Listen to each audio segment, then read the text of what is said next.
नमस्कार स्टूडेंट्स, कैसे हैं आप सब लोग। आप सबका एक बार फिर से स्वागत है Byju's exam prep IAS Hindi के यूट्यूब चैनल पर। आज है 26 नवंबर 2022। आज हम लोग देखेंगे कि प्रारंभिक परीक्षा की दृष्टि से कौन से प्रश्न महत्वपूर्ण हैं। सत्र को शुरू करने से पहले एक महत्वपूर्ण सूचना, जो भी बायजूस आईएएस के स्टूडेंट हैं उनको यह चीज पता होनी चाहिए कि कल यानी कि 27 नवंबर को उनका ज्योग्राफी का सेक्शनल टेस्ट होगा।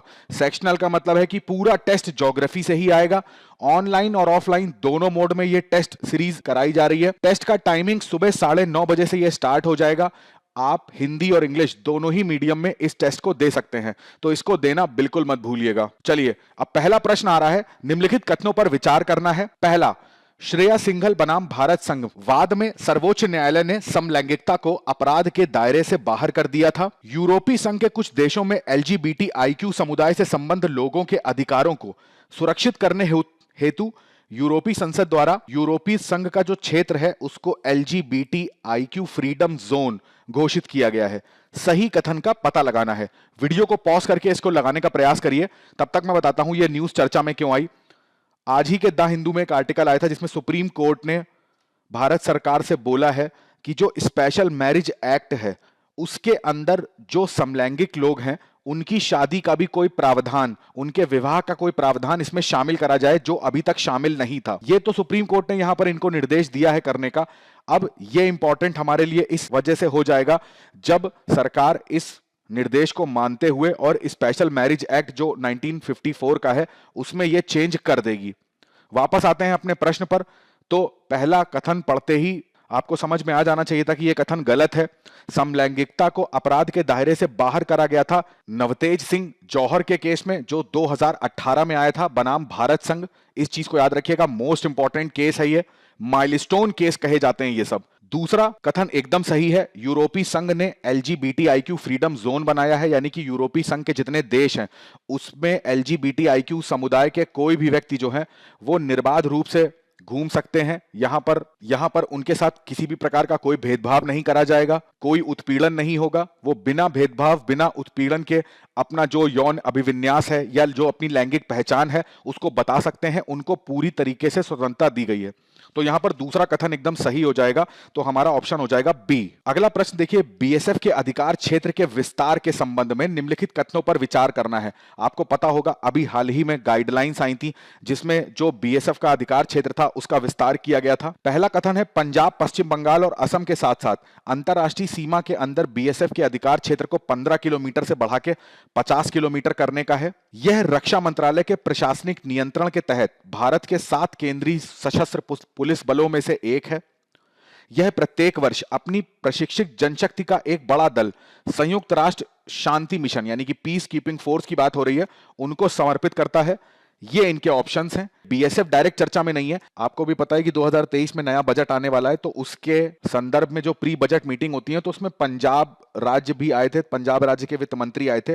तो यहां पर इन्होंने केंद्र सरकार से एक स्पेशल इंडस्ट्रियल पैकेज मांगा है 2,500 करोड़ का। तो अब पंजाब में जो ये पैकेज मांगा गया है, इन्होंने कहा है कि पंजाब चूंकि एक बॉर्डर स्टेट है और नेशनल सिक्योरिटी में उसका हाई स्टेक रहता है, तो अब जब बॉर्डर स्टेट की बात आ रही है तब मैंने सोचा आपको यहां पे बीएसएफ से संबंधित प्रश्न पूछूं। और बीएसएफ हाल ही में चर्चा में भी था। अब आपको पता होना चाहिए जब भी बीएसएफ की बात करेंगे तो 1965 में जो भारत पाकिस्तान युद्ध हुआ था उसके बाद इनको बनाया गया था। यह किसके अंदर आते हैं? यह गृह मंत्रालय के अंतर्गत आते हैं। तो पहला कथन जो है वो एकदम सही हो जाएगा। पंजाब, पश्चिम बंगाल और असम में 15 किलोमीटर से बढ़ाकर इनके क्षेत्राधिकार को 50 किलोमीटर कर दिया गया है।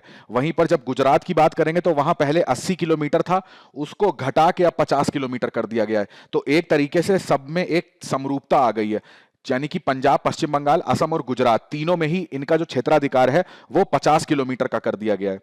यह रक्षा मंत्रालय के प्रशासनिक नियंत्रण के तहत आते हैं, यह गलत हो जाएगा। यह गृह मंत्रालय के अंतर्गत आते हैं। और यह भी सही बात है कि यूएन की पीस कीपिंग मिशन में बीएसएफ से जो हमारे जवान हैं वो वहां पर सेवा देने जाते हैं। तो यहां पर पहला और तीसरा कथन सही हो जाएगा। तो इसका ऑप्शन हो जाएगा ए। अगला प्रश्न देखिए, भारत 22% वैश्विक उत्पादन के साथ दुनिया का सबसे बड़ा दुग्ध उत्पादक है। इसके बाद संयुक्त राज्य अमेरिका, चीन, पाकिस्तान और ब्राजील का स्थान है। शीर्ष 5 उत्पादक राज्यों में से उत्तर प्रदेश प्रथम स्थान पर है। विश्व दुग्ध दिवस एक वैश्विक भोजन के रूप में दूध के महत्व को पहचानने के लिए 2001 में संयुक्त राष्ट्र के खाद्य एवं कृषि संगठन द्वारा स्थापित एक दिन है। तीनों कथन पर विचार करिए, मैं बताता हूं ये चर्चा में क्यों आया। जैसा कि आपको पता है आज है 26 नवंबर, तो आज तो हमारा संविधान दिवस भी होता है और दूसरा आज ही राष्ट्रीय दुग्ध दिवस भी मनाया जाता है। ये इसलिए मनाया जाता है क्योंकि आपको पता होना चाहिए भारत में जो श्वेत क्रांति आई थी उसके जनक डॉक्टर वर्गीस कुरियन, आज उनकी बर्थ एनिवर्सरी होती है और 101वीं उनकी बर्थ एनिवर्सरी है। इसके उपलक्ष्य में राष्ट्रीय दुग्ध दिवस मनाया जाता है। वापस आते हैं अपने प्रश्न पर, तो पहला कथन एकदम सही है, भारत मिल्क प्रोडक्शन में टॉप पर आता है। अगर भारत के अंदर की बात करेंगे तो उत्तर प्रदेश का नंबर 1 स्थान है। विश्व दुग्ध दिवस जो है ये भी FAO इसको मनाता है और मेन ऑब्जेक्टिव यही है कि दूध के महत्व को के बारे में जागरूकता फैलाना। चलिए कमेंट करके बताइए कि विश्व दुग्ध दिवस मनाया कब जाता है। तो यहां पर तीनों ही कथन सही हो जाएंगे, तो इसका ऑप्शन हो जाएगा डी। निम्नलिखित कथनों पर विचार करना है। अब देखिए यहां पर कुछ पहचान दे रखी है, उसके बाद आपको यहां पर उस ज्योग्राफिकल लोकेशन की पहचान करनी है। यह झील 3 दिशाओं से शंकराचार्य पहाड़ियों से घिरी हुई है। यह प्राकृतिक आर्द्र भूमि का हिस्सा है जिसमें तैरते बगीचे फ्लोटिंग गार्डन्स शामिल हैं। इसे कश्मीर का मुकुट या श्रीनगर का गहना भी कहा जाता है। मेरे ख्याल से अब आप ऑप्शंस पे पहुंच गए होंगे। अब चूंकि द हिंदू के न्यूज़पेपर में आज फ्रंट पेज पर ही इस झील के बारे में एक फोटो निकली हुई थी, तो इस वजह से मुझे लगा कि मैपिंग की दृष्टि से ये क्वेश्चन आपके लिए इंपॉर्टेंट हो जाएगा। मैं इसका ऑप्शन आपको बताता हूं। इसका ऑप्शन है डल झील। तो ये दोनों ही कथन जो थे वो डल झील के बारे में कहे जा रहे हैं, तो इस चीज को ध्यान रखिएगा। दूसरा ये भी ध्यान रखिएगा, डल झील जो है वो जम्मू कश्मीर में सेकंड नंबर की सबसे बड़ी झील है। पहले नंबर की झील जो आती है वो वुलर झील है। 2019 की प्रारंभिक परीक्षा का एक प्रश्न है, मीथेन हाइड्रेट के बारे में निम्नलिखित कथनों में से कौन से कथन सही हैं? भूमंडलीय तापन के कारण इन निक्षेपों में से मीथेन गैस का निर्मुक्त होना प्रेरित हो सकता है। मीथेन हाइड्रेट के विशाल निक्षेप उत्तर ध्रुवीय टुंड्रा में और समुद्र अधस्थल के नीचे पाए जाते हैं। वायुमंडल के अंदर मीथेन 1 या 2 दशक के बाद कार्बन डाइऑक्साइड में ऑक्सीकृत हो जाता है। सही उत्तर का पता लगाना है, मोस्ट इंपॉर्टेंट प्रश्न है। देखिए 2019 में इसको पूछा गया था, बट मीथेन हाइड्रेट इंपॉर्टेंट हो जाता है क्योंकि ये नवीकरणीय ऊर्जा स्रोतों में एक ये भी स्रोत है। यहां पर देखिए पहला कथन सही हो जाएगा। देखिए मीथेन हाइड्रेट का मतलब क्या होता है, जब भी पानी से ना मीथेन की क्रिया होती है तो मीथेन अपने आप को पानी के अंदर ट्रैप कर लेता है H2O के अंदर, और ये क्रिस्टल रूप में ट्रैप हो जाता है अंदर की तरफ, ठीक है। इसीलिए इसको मीथेन हाइड्रेट बोलते हैं और ये समुद्र के तलों पे पाया जाता है, समुद्र के तल के अंदर। अब जैसे डीप ओशियन मिशन का नाम आपने सुना होगा या समुद्रयान मिशन का नाम सुना होगा, तो उसमें भारत का मेन लक्ष्य यही है कि जो अंदर खनिज मौजूद हैं समुद्र के तल में उनको यहां पर खोज करनी है। तो मीथेन हाइड्रेट का एक बहुत बड़ी मात्रा समुद्र तल में होती है। दूसरा, जब ग्लोबल वार्मिंग बढ़ेगी ना और ये जो हाइड्रेट है ये पिघलेगा, अगर ये पिघला तो मीथेन वायुमंडल में निर्मुक्त हो जाएगा। और आपको पता होना चाहिए मीथेन जो है वो कार्बन डाइऑक्साइड से ज्यादा ग्लोबल वार्मिंग कर सकता है। और इसके विशाल निक्षेप मैंने आपको बताया कि उत्तरी ध्रुवीय टुंड्रा और समुद्र अधस्थल में पाए जाते हैं। वायुमंडल में 1-2 दशक के बाद कार्बन डाइऑक्साइड में ऑक्सीकृत हो जाता है। तो यहां पर तीनों ही कथन हमारे सही हो जाएंगे, तो इसका ऑप्शन हो जाएगा डी। चलिए आज के तथ्य पे नजर डालते हैं। आज का तथ्य है अंतर्राष्ट्रीय पोषक अनाज वर्ष 2023, इंटरनेशनल ईयर ऑफ मिलेट्स भी इनको बोला जाता है। जैसा कि आपको पता है कि 2023 जो आने वाला वर्ष है, उस वर्ष को यूनाइटेड नेशंस ने, भारत ने जो प्रस्ताव पारित करा था इस चीज को लेके यूनाइटेड नेशंस के अंदर, उस प्रस्ताव को मानते ही यूनाइटेड नेशंस से 2023 को इंटरनेशनल ईयर ऑफ मिलेट्स घोषित कर दिया है। अब बेसिकली यहां पर मिलेट्स की जब बात होती है तो बाजरा या मोटे अनाज की बात होती है, ठीक है। तो इसको, इसके गुणों के बारे में लोगों को जागरूक करना, इसके उद्देश्य से भारत ने यह प्रस्ताव यहां पर दिया था और वो प्रस्ताव मान लिया गया। दूसरा, अब देखिए यहां पर क्या होता है ना, यही जो पोषक अनाज है या फिर जिसको मोटा अनाज या मिलेट्स बोल रहे हैं, इसको इतनी इंपॉर्टेंस दी क्यों जा रही है, तो ये जानना हमारे लिए बहुत ज्यादा इंपॉर्टेंट है। देखिए सबसे बड़ी जो विश्व के सामने एक संकट है वो है खाद्य सुरक्षा। जिस हिसाब से चाहे भारत की बात कर लें या किसी भी महाद्वीप की बात कर लें, तो वहां पर जनसंख्या लगातार बढ़ती जा रही है।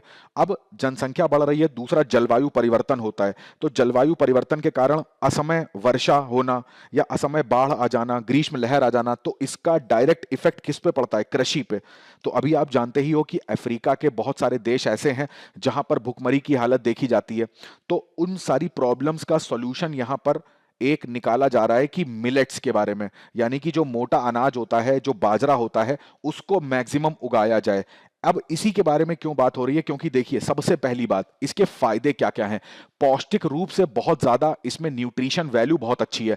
फाइबर की क्वांटिटी इसमें बहुत ज्यादा पाई जाती है। इसके अलावा प्रोटीन, वसा, कार्बोहाइड्रेट, ये सारी चीजें इसमें मिलती हैं।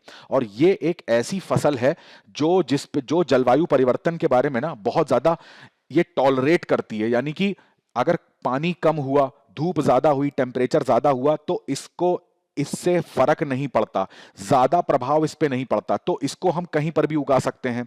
दूसरा, जैसे बात करी जाती है, कुछ स्वास्थ्य समस्याएं होती हैं जो बहुत नॉर्मल हैं, और नॉर्मल इन द सेंस कि बहुत ज्यादा लोगों में पाई जाती हैं, जैसे मोटापा हो गया या डायबिटीज हो गया। तो उन सारी प्रॉब्लम्स में ना इस फसल का बहुत ज्यादा उपयोग करा जाता है। इससे बने हुए खाने को ये लोग भी खा सकते हैं। दूसरा, ये फसल जो होती है ग्लूटेन फ्री होती है, तो इसका भी स्वास्थ्य पे बहुत अच्छा प्रभाव पड़ता है। जैसे मैंने आपको बताया कि इसमें पानी भी, अगर कहीं पर पानी की मात्रा कम है, ग्राउंड वाटर कम है, तो वहां पर भी इस फसल को उगाया जा सकता है। इस वजह से मिलेट्स या बाजरा या मोटा अनाज का इंपॉर्टेंस भारत पूरे विश्व को बताना चाहता है। दूसरी एक चीज ये भी याद रखिएगा कि अगर बाजरे की बात करेंगे तो भारत में सबसे ज्यादा प्रोडक्शन होता है। अब तो खैर टोटल 131 देश हैं, अफ्रीका के भी कई सारे देश हैं जहां पर, अब देखिए चूंकि ये एक जलवायु को लेकर एक रेजिलिएंट क्रॉप है। रेजिलिएंट का मतलब है कि उसको ज्यादा फर्क नहीं पड़ता है जलवायु परिवर्तन से, तो अब बहुत सारे देशों ने इसको उगाना स्टार्ट कर दिया है।